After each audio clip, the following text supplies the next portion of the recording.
মেয়ে নামক শব্দটির অর্থ এক একজনের কাছে এক এক রকম। কারোর কাছে প্রতারক, কারোর কাছে বিশ্বাসঘাতক, কারোর কাছে স্বার্থপর। আসলে মেয়েরা স্বার্থপর, প্রতারক, বিশ্বাসঘাতক কিছুই না। মেয়েরা যদি প্রতারক হতো তাহলে কোনো সন্তানই এই পৃথিবীর মুখ দেখত না। আসসালামু আলাইকুম, হ্যালো এভরিওয়ান, বন্ধুরা কেমন আছেন সবাই? আলহামদুলিল্লাহ, আমি ভালো আছি। আশা করি আপনারা সকলেই ভালো আছেন ও সুস্থ আছেন। নতুন দিনে নতুন আরেকটু ব্লগ ভিডিও নিয়ে আপনাদেরকে স্বাগত জানাচ্ছি। দূরে কিংবা কাছে যে যেখান থেকে এই মুহূর্তে আমার ভিডিওটা ক্লিক করেছেন, আমি আশা করব আপনারা আলহামদুলিল্লাহ ভালো আছেন ও সুস্থ আছেন। সন্ধেবেলা একটা পাঙ্গাস মাছ নিয়ে এসেছে, সেটা আমি কিভাবে কাটছি সেটাই আপনাদের সঙ্গে শেয়ার করলাম। আর আমার ভিডিও যদি আপনাদের ভালো লেগে থাকে তাহলে অবশ্যই লাইক, শেয়ার ও কমেন্ট করবেন এবং পরবর্তী নতুন নতুন ভিডিও পাওয়ার জন্য সাপোর্ট করে রাখবেন। ভিডিওর শুরুতে আমি একটা কথা বলেছিলাম, মেয়েরা নাকি স্বার্থপর। বন্ধুরা, আপনাদের কি মনে হয় মেয়েরা কি সত্যি স্বার্থপর? মেয়ে মানে কিছু করার আগে হাজারবার চিন্তা করতে হয়, এই সমাজ কি বলবে। জানেন কি, মেয়েরা সবসময় বাস্তবতার কাছে অসহায়।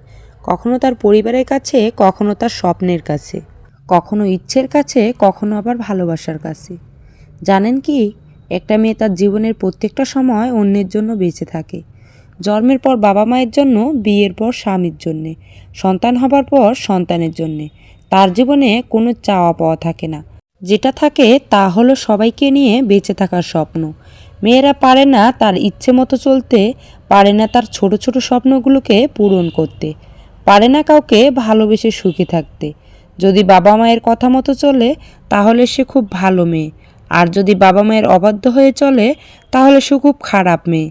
ভালোবাসার মানুষের হাত ধরে চলে গেলে ভালোবাসার মানুষটির কাছে সে খুব প্রিয় হয়, অথচ তার কাছে না গিয়ে যদি পরিবারের কথা মতো চলে তাহলে সে বেঈমান ও স্বার্থপর হয়ে যায়।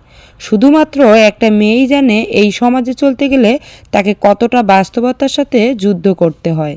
মেয়েদের কষ্ট সহজে কেউ বুঝতে পারে না। মেয়েরা চাইলেই একটু স্বাধীনভাবে চলতে পারে না। একটা মেয়ে যখন বাবার বাড়িতে থাকে তখন সে হাজার সমালোচনার পাত্রী। চলার পথে হাজারো নিয়ম ও বাধা। ঠিক করে বসো, ঠিক করে চলো, ঠিক করে ঘুমাও, লোকে কি বলবে, সমাজ কি বলবে, পাশের বাড়ির লোকেরা কি বলবে, আত্মীয় স্বজনেরা বা কী বলবে, এরকম হাজারো নিয়ম। মেয়েদের জীবন বড়ই অদ্ভুত। মেনে নিতে নিতে আর মানিয়ে চলতে চলতেই জীবন শেষ। লোকে বলে মেয়েদের কোনো বাড়ি হয় না। সত্যি বলতে মেয়েদেরকে ছাড়া কোনো বাড়িই সম্পন্ন হয় না। বিয়ের পর সবাই জানতে চায় মেয়েটা বাপের বাড়ি থেকে আসার সময় কি কি নিয়ে এসেছে, কিন্তু এই কথাটি কেউ জানতে চায় না সে বাপের বাড়ি থেকে আসার সময় কি কি ছেড়ে এসেছে। বাবার বাড়িতে যে মেয়েটি মায়ের অল্প কথায় অভিমান করে বসে থাকে, শ্বশুর বাড়িতে সেই মেয়েটি অনেকের অনেক কথা চুপ করে মুখ বুজে সহ্য করে। ভিডিওটি কেমন লাগলো অবশ্যই কমেন্ট করে জানাবেন।